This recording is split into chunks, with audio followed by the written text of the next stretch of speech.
अस्सलाम वालेकुम, कैसे हैं सब लोग। उम्मीद करती हूँ सब खैरियत से होंगे। आज घर में बनने जा रही थी बिरयानी और मैंने कहा चलो आज आप लोगों के साथ पूरे आगे के जो डेज़ हैं उनका व्लॉग शेयर करती हूँ। तो यहाँ पर बिरयानी के लिए हमेशा ज़ेबरा के राइस लेती हूँ। ब्राउन प्याज मैं हमेशा लजीज़ा की यूज़ करती हूँ, बिरयानी के लिए नहीं, मतलब कोई भी कोरमा वगैरह कुछ भी बनाना है, अगर आपको झटपट से चाहिए, कुकिंग करनी है, जॉब के साथ भी मुश्किल होता है ना अक्सर इंस्टेंटली कुछ बनाना है, तो ब्राउन प्याज अगर आपने यूज़ करने हो तो ये लजीज़ा ब्रांड के करें, क्योंकि मुझे ये बहुत पसंद है। अक्सर प्याज जो होती है ना उनमें आटा मिला होता है, चूरा-चूरा सा मिलता है डिफरेंट ब्रांड्स का, लेकिन ये बहुत अच्छी होती है। तो एनीवेज़ काफ़ी दिनों से दिल कर रहा था कि बिरयानी खाती हूँ ना, इतना टाइम हो गया था। तो मैंने सोचा कि जो भई आज तो बिरयानी बनेगी घर में और उसी की क्रेविंग भी हो रही थी। तो बस जल्दी-जल्दी मैंने ब्राउन प्याज ली, जिंजर गार्लिक पेस्ट, चिकन और टमाटर डाल दिए। उसके बाद अपना काउंटर शेल्फ जो है वो साथ-साथ साफ़ कर रही थी और साथ में हरी मिर्चें डाली हैं और ये स्पाइस डाले हैं जो सारे घर के बने हुए थे। और ये आलू बुखारे हैं मीठे वाले, ये मैंने डाले और मसाला मैंने पकने रखा। ज़ेबरा के राइस जो थे इनको मैंने भिगो के रख दिया था 30 मिनट्स के लिए। वहाँ चावलों को जब भी 30 मिनट भिगो के रखें ना, बड़े अच्छे हो जाते हैं। साथ में सोच रही थी अपनी नेबर के घर ना इफ्तारी भेज देती हूँ, चावल तो बना ही रही थी, साथ स्प्रिंग रोल फ्राई कर लिए थे और बाकी की चीज़ें भी एहतमाम कर लिया था। बिरयानी के चावल बॉयल हुए तो उनको दम लगाया और जर्दी का रंग डाला मैंने, ऑरेंज कलर डाला। इससे कि खिला-खिला देखें कितने अच्छे चावल तैयार हो गए। और यहाँ पे 2 मेरी नेबर्स थी, उनको मैं इफ्तारी भेज रही थी।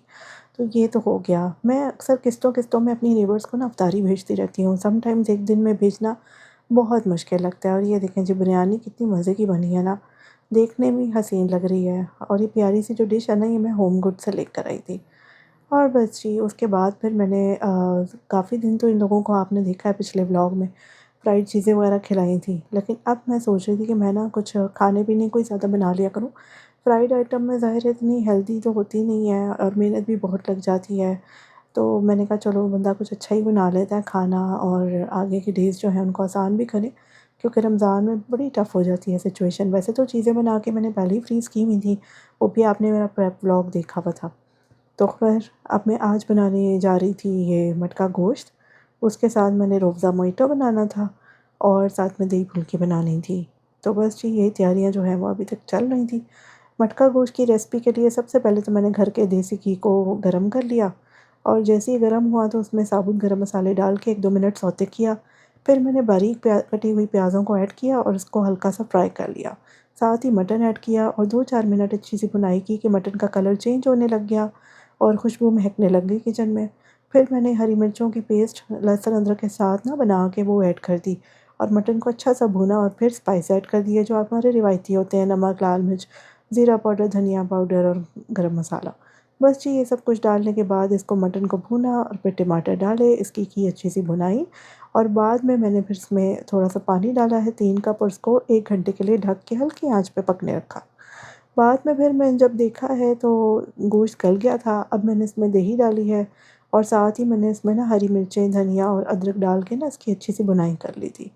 फिर मैंने सोचा कि आज हम नान भी बना लेते हैं, तो बस यहाँ पर नान बनाने की तैयारी करी थी। यीस्ट का मिक्सचर बना के रखा एक तरफ और दूसरी तरफ मैंने 4 कप मैदा ले लिया। उसमें मैंने नमक डाला और साथ मैंने कुकिंग ऑयल डाला और जो यीस्ट का मिक्सचर था जब ये तैयार हो गया तो मैंने इसमें ये ऐड किया और इसकी अच्छी सी डो बना के ना 2 घंटे को रख दी थी। उसके बाद बस जी पेड़े बनाए। बहुत ही आसान है, ऊपर से दूध लगाया और 425 फ़ारेनहाइट पे इनको बेक कर लिया। ऊपर से बटर लगा लिया और ये अच्छे से हो गया। साथ रूअफ़ज़ा मोइटो के लिए मैंने मिंट लीव्स लिए, लेमन जूस लिया, रूअफ़ज़ा इसकी पेस्ट बनाई पानी के साथ और उसके बाद फिर इसमें स्प्राइट ऐड कर दी। ये बहुत ही मज़े का मोइटो तैयार हुआ था। और ये जो मटका गोश्त है ना, ये भी बहुत मज़े का तैयार हुआ था। साथ बना ली दही फुल्की इंस्टेंट से और ये बड़ी अच्छी रहती है। ख़ैर मैं टेबल सेटअप तो दिखा ही नहीं सकी क्योंकि रोज़ा खुल गया था। नान बनते-बनते तो बस जितना बहुत थोड़ा बहुत था ना, वो ही मैंने कहा चलो मैं शेयर कर देती हूँ। तो आई होप आपको मटका गोश्त की जो ये रेसिपी है ना वो पसंद आएगी, ज़रूर ट्राई कीजिएगा, मैं ज़रूर रिकमेंड करूँगी। रमज़ान के महीने में तरावियों पे जाने का अपना एक मज़ा आता है। माशाल्लाह मस्जिदों में इतनी रौनक होती है कि मैं आपको क्या ही बताऊँ। जगह-जगह हमारे पास माशाल्लाह न्यू जर्सी में मस्जिदें हैं और हर मस्जिद में अपनी एक रौनक लगी होती है। माशाल्लाह लोगों का हजूम होता है, विद फैमिलीज़ लोग यहाँ पर आ रहे होते हैं और तरावी का इत्तमाम होता है। लोग अपने घरों से भी इफ्तार स्नैक उठा के ले आते हैं कि चलो तरावी के बाद ना लोग एंटरटेन हो जाएँगे। चाय तो रखी ही होती है मस्जिद वालों ने। तो बस इसी तरह चलता रहता है सिलसिला और ये साल में एक बार ऐसा महीना आता है ना जिसमें हम सब इलाके के लोग जो हैं वो आपस में इकट्ठे होते हैं, बच्चे हैं, बड़े हैं, सब मिलकर नमाज़ पढ़ते हैं, सब मिलकर एंजॉय करते हैं, एक दूसरे की कंपनी को रोज़ाना मुलाकात हो जाती है। तो बड़ी बरकतें माशाल्लाह हैं इस महीने में। तो बस जी यहाँ पर पार्किंग का इशू हो जाता है मस्जिदों में, क्योंकि ज़ाहिर है हर कोई आ रहा होता है। और आपने देखा है कि स्नो की वजह से ना बहुत सारी पार्किंग जो है वो वेस्ट भी हो रही थी, क्योंकि पिछले दिनों इतनी स्नो हो रही थी कि मैं आपको क्या ही बताऊँ। इस दफ़ा तो हद कर दी थी स्नो ने। और न्यू जर्सी में काफ़ी सालों से ना बहुत कम हो रही थी, ना होने के बराबर स्नो हो रही थी। अब तो हम लोगों को आदत भी नहीं रही थी, तो फिर इतने साल बाद हुई। बस जी, बच्चे कह रहे थे क्रिस्मी क्रीम में ना डील लगी हुई थी कि हमें डोनट्स खाने हैं। तो हम इनको लेकर आ गए, हमने कहा चलो लॉन्ग ड्राइव भी हो जाएगी, वीकेंड भी था और साथ में क्रिस्पी क्रीम से ये लोग डोनट भी ले लेंगे, क्योंकि एक डील इनकी ऐसी थी कि आप यहाँ से कुछ भी ले लो ना, तो डज़न डोनट्स का जो एक बॉक्स है ना ग्लेज़्ड का, वो $1 का मिलेगा। तो बस जी, बच्चों को ये लालच आई हुई थी। एनीवेज़ यहाँ पर इन्होंने बड़ा अच्छा सेटअप बनाया हुआ था बैठने का, और ये डोनट्स की भी यहाँ पर आपको बहुत सारी वैरायटी मिलेगी। तो एनीवेज़ जो इन्होंने डोनट लेने थे वो ले लिए और अपनी वो जो डील थी वो भी हासिल कर ली। साथ यहाँ पर एक इनकी कस्टमर सर्विस बहुत अच्छी थी और इन्होंने हमें ऑफ़र की कॉम्प्लीमेंट्री कॉफ़ी। तो वो हम लोगों ने एंजॉय की अल्हम्दुलिल्लाह। कड़वी नहीं थी, वरना बहुत कड़वी हो ना तो पी नहीं जाती। तो जैसी भी थी ना, मैंने बड़ी एंजॉय करके पी है और साथ में बड़ा अच्छा रहता है। बच्चे जो थे वो अपने डोनट्स लेकर बड़े खुश थे और ये बड़ा अच्छा इन्होंने फैक्ट्री भी बनाई हुई है साथ में। बस जी, डाउनटाउन का व्यू एंजॉय करने के साथ मैंने अपनी कॉफ़ी एंजॉय की और उसके बाद फिर हम अपने घरों को आ गए थे। सिलसिले तो ऐसे चलते ही रहते हैं। अगला दिन था, बच्चों ने कहा कि हम अफ्तारी बनाएँगे। अब ईडन रॉक खुला हुआ था 2 हफ्तों से यहाँ न्यू जर्सी में, तो मेरा चक्कर ही नहीं लग रहा था। मैंने फिर अपने मियाँ को कहा कि चलें मेरे साथ ईडन रॉक चलें, हम यहाँ पर जाके ना देखते हैं कि किस तरह के कपड़े हैं। मैं यहाँ आई तो देखा मैंने, काफ़ी बड़ा ये माशाल्लाह स्टोर बनाया है ना इन्होंने। ऐसे ही लग रहा था जैसे पाकिस्तान में किसी मॉल के मैं ना ब्रांड में आ गई हूँ। तो काफ़ी यहाँ पर कलेक्शंस थे, औरतों के भी और मर्दों के भी, बच्चों के भी, लड़के लड़कियाँ सबके कलेक्शंस यहाँ मौजूद थे। अब देखिए चिकनकारी के लॉन के भी हैं और यहाँ पर आपको खद्दर में भी मिल जाएँगे, मतलब जो भी फैब्रिक होता है ना, शिफॉन में भी हैं, फैंसी और सारा। और बच्चियों के बड़े प्यारे खूबसूरत थे, विंटर के भी थे, समर के भी थे। तो ये मुझे बड़ा अच्छा लगा ना, मतलब मैं तो ख़ैर अपने सारे कपड़े जो हैं वो पाकिस्तान से ले आती हूँ स्टॉक में, क्योंकि मैं स्टिच करवाती हूँ, तो फिर मुझे होता है एक दफ़ा ही जाके मैं सब ले आऊँ। कलेक्शन ज़ाहिर है पुराने हो जाते हैं, लेकिन ये बात है कि मैं स्टॉक एक दफ़ा अपनी चॉइस का ले लेती हूँ। तो ख़ैर मुझे ये अच्छा लगा कि अगर कभी इमरजेंसी में लेना हो ना तो यहाँ से मिल जाएगा। एक्स्ट्रा स्मॉल से लेके डबल एक्सेल सारे साइज़ अवेलेबल हैं, तो इसलिए किसी को साइज़ का इश्यू तो नहीं होगा। थोड़ी बहुत अल्ट्रेशन के लिए यहाँ पर अक्सर औरतें अपने घर में कर लेती हैं काम। तो बस जी, इधर ये बॉयज़ का एरिया भी था, तो मुझे बड़ा अच्छा लगा। होती तो कीमतें इनकी महंगी हैं, वो आसमानों तक पहुँची होती हैं, यहाँ पर डॉलर्स में होती हैं। लेकिन ये बात है कि कभी इमरजेंसी हो या पाकिस्तान में जिनका कोई नहीं होता ना बनाने वाला कपड़े, उनके लिए बड़ी अच्छी सहूलत है। वेलवेट के देखें कितने प्यारे सूट हैं और 25% सेल लगी हुई है ईद से पहले-पहले। बस जी, घर आई हूँ तो नेबर की तरफ से अफ्तारी आई हुई थी, तो दिल खुश हो गया कि चलो बच्चे कुछ बना रहे हैं तो साथ ये भी है। फिर मेरी एक फ्रेंड है, उन्होंने हमें यहाँ पे गिफ्ट्स भेजे हैं तबरुक के साथ। और बस जी, बेटी ने मेरी बनाई थी ये वाइट हांडी, साथ उसने ना डो बना के रखी हुई थी नान की, चीज़ वाले नान थे और मैंने कहा चलो इनको जल्दी-जल्दी बेक कर लेती हूँ। और बेक हुए तो उसने बनाया हुआ था एक मिक्सचर, जिसमें गार्लिक है और पार्सले की जगह उसने धनिया डाला हुआ है और बटर है।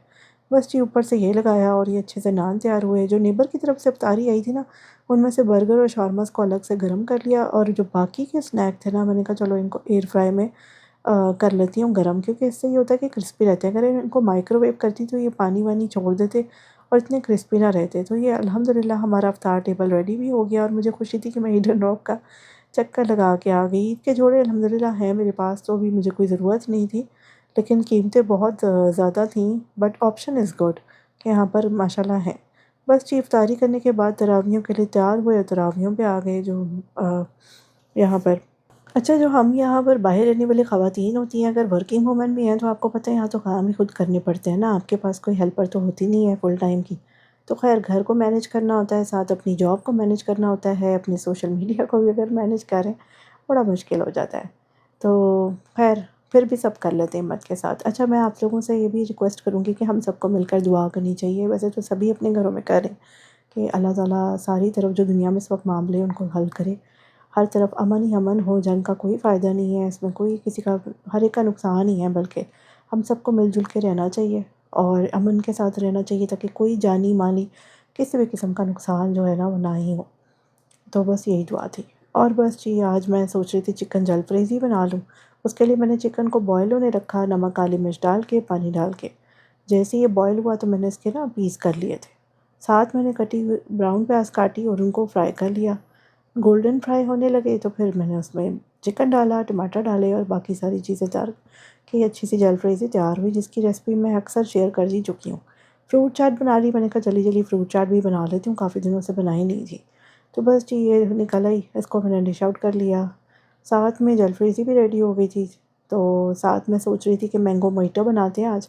तो यहाँ पर मिंट लीव्स लिए, पाइनएप्पल, स्पार्कलिंग वाटर, लेमनेड लिया, उसमें थोड़ा पानी भी डाला, मोंक फ्रूट शुगर, काला नमक और इसको अच्छा सा पेस्ट बना ली ब्लेंड करके ऊपर से। फिर स्पार्कलिंग वाटर डाला और मैंगो स्क्वॉश डाली और थोड़ी-सी स्प्राइट डाली। बहुत ही मज़े का मैंगो मोइटो बना था। मैंने तो बस एक एक्सपेरिमेंट किया था लेकिन मज़ा आ गया। तो ख़ैर एनीवेज़ यहाँ पर ये जलफ्रेज़ी भी डिश आउट की है और बस जी इसके बाद मैं इफ्तार टेबल पे सेट करी थी। हम लोग इधर इफ्तारी कर लेते हैं तो ज़रा अच्छी इफ्तार वाइब्स आती हैं ना अल्हम्दुलिल्लाह। तो बस जी यहाँ पर अल्हम्दुलिल्लाह इफ्तारी का टाइम भी हो गया था और उसके बाद बस मैंने रिफ़्रेशिंग ड्रिंक एन्जॉय किया, जिसको पी के वाक़ई मज़ा आ रहा था। ये वाक़ई रिफ़्रेशिंग थी। आप भी ट्राई कीजिएगा, बताइएगा कैसे बना। उसके बाद जी बनाई चाय, मियाँ के लिए दूध पत्ती, अपने लिए केटल वाली टी बैग वाली चाय। और चाय के बिना कहाँ सुकून आता है, फिर तरावियों पे जाने के लिए भी तो एनर्जी बूस्ट करनी पड़ती है। तो ये था आज का व्लॉग, फिर मिलेंगे नेक्स्ट व्लॉग में। अल्लाह हाफ़िज़।